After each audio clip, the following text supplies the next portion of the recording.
বাবা, এটা এমন একটি শব্দ যার মধ্যে লুকিয়ে আছে ত্যাগ, দায়িত্ব, ভালোবাসা ও সহনশীলতার এক নিঃশব্দ উপাখ্যান। আমরা যাদেরকে জীবনের ছায়া হিসেবে দেখি, তারা অনেক সময়ই আমাদের চোখের আড়ালে থেকেও আমাদের জন্য পাহাড় সম দায়িত্ব কাঁধে নেন। মা যেমন ভালোবাসার রূপ, বাবা তেমনই হয়ে ওঠেন নির্ভরতার প্রতীক। হ্যালো, আসসালামু আলাইকুম সবাইকে। কেমন আছেন আপনারা সবাই? আশা করি সবাই অনেক ভালো আছেন। আর আজকে কিন্তু আমি চলে এসেছি আপনাদের সাথে কলিজা ভুনা করে দেখাতে। কলিজা ভুনা এমন একটা খাবার যেটা কিনা আমাদের সবারই কম বেশি অনেক পছন্দ। খাসির কলিজা হোক আর গরুর কলিজা বা মুরগির কলিজা, যেটাই হোক না কেন আমাদের কিন্তু খুবই পছন্দের থাকে এই খাবারটি। তো আজকে আমি এই কলিজাই আজকে ভুনা করে দেখাবো আর আপনাদের সাথে কিছু গল্প করব। একজন বাবা দিনের পর দিন নিজের স্বপ্নগুলো বিসর্জন দিয়ে সন্তানের ভবিষ্যৎ গঠনে ব্যস্ত থাকেন। পরিবারের প্রয়োজন মেটাতে তিনি নিজের প্রয়োজনকে আড়াল করেন।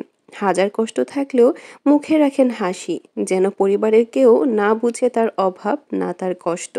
তিনি সহ্য করেন জীবনের ঝড়, রোদ, ঝলমলো পথ শুধুমাত্র পরিবারটিকে নিরাপদ রাখার জন্য। বাবা অনেক সময় কঠোর মনে হয়, কিন্তু তার সেই কঠোরতার আড়ালে থাকে অগাধ স্নেহ। আমাদের ছোট ছোট চাহিদাগুলো পূরণ করতে গিয়ে তিনি দিনের পর দিন অতিরিক্ত পরিশ্রম করেন। নিজের আরাম আয়েশ ত্যাগ করে পরিবারের সদস্যদের মুখে হাসি ফোটানোই যেন তার জীবনের একমাত্র লক্ষ্য হয়ে দাঁড়ায়। এই সমাজে বাবার ত্যাগ কখনো গণ্য থেকে যায়, কারণ তিনি নিজে কখনো নিজের কষ্টগুলো প্রকাশ করেন না। কিন্তু যদি আমরা একটু গভীরভাবে ভাবি, তাহলে বুঝতে পারি একজন বাবা নীরবে প্রতিটি মুহূর্তে আমাদের জন্য যুদ্ধ করে চলেছে। তাই আমাদের উচিত বাবার সেই নিঃশব্দ সংগ্রামকে সম্মান জানানো, তার প্রতি কৃতজ্ঞতা প্রকাশ করা এবং তাকে বুঝানো আমরা তার মূল্যবান ত্যাগগুলো বুঝি এবং তার সেই ভালোবাসাকে হৃদয়ের গভীরে ধারণ করি। বাবা শুধুই পরিবারের কর্তা নন, তিনি একজন যোদ্ধা, যিনি জীবনের প্রতিকূল পরিস্থিতিতে আমাদের ঢাল হয়ে দাঁড়ান।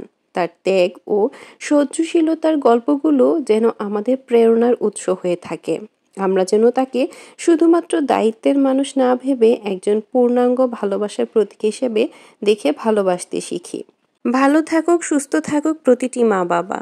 আর সন্তান হয়ে মা বাবার প্রতি খেয়াল রাখাই আমাদের কর্তব্য। আমরা যেন প্রত্যেকেই নিজের মা বাবাকে সেই পরিমাণের সম্মান, শ্রদ্ধা করি, যেরকম ওনারা ছোটবেলায় আমাদেরকে সবসময় করে এসেছেন।